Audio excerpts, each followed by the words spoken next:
வெளியூர் பயணமா? ரிசர்வேஷன் கிடைக்கலையா? படிக்கட்டு ஏறி இறங்க ரொம்ப சிரமமா இருக்கா? டிராப் டாக்ஸி புக் பண்ணுங்க. ஒரு வழி கட்டணம் மட்டுமே. டிராப் டாக்ஸி, எங்கும் எப்போதும். தமிழகத்தில் சட்டமன்ற தேர்தல் நடக்க உள்ளதால் பிரதமர் நரேந்திர மோடி ஜனவரியில் 2 முறை தமிழகத்திற்கு வரவுள்ளதாக தகவல் வெளியாகியுள்ளது. தமிழக பாஜக மாநில தலைவர் நயினார் நாகேந்திரன் சுற்றுப்பயணம் வரும் ஜனவரி 9ஆம் தேதியுடன் நிறைவடைகிறது.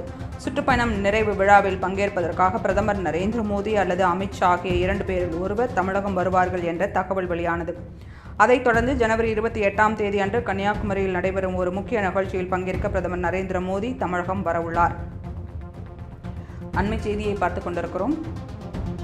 தமிழகத்தில் சட்டமன்ற தேர்தல் நடக்க உள்ளதால் பிரதமர் நரேந்திர மோடி ஜனவரியில் 2 முறை தமிழகத்திற்கு வர உள்ளதாக தகவல் வெளியாகியுள்ளது. தமிழக பாஜக மாநில தலைவர் நயினார் நாகேந்திரனின் சுற்றுப்பயணம் வரும் ஜனவரி 9ஆம் தேதியுடன் நிறைவடைகிறது. சுற்றுப்பயணம் நிறைவு விழாவில் பங்கேற்பதற்காக பிரதமர் நரேந்திர மோடி அல்லது அமித்ஷா ஆகிய 2 பேரில் ஒருவர் தமிழகம் வருவார்கள் என்று தகவல் வெளியானது. அதைத் தொடர்ந்து ஜனவரி 28ஆம் தேதியன்று கன்னியாகுமரியில் நடைபெறும் ஒரு முக்கிய நிகழ்ச்சியில் பங்கேற்க பிரதமர் நரேந்திர மோடி தமிழகம் வரவுள்ளார்.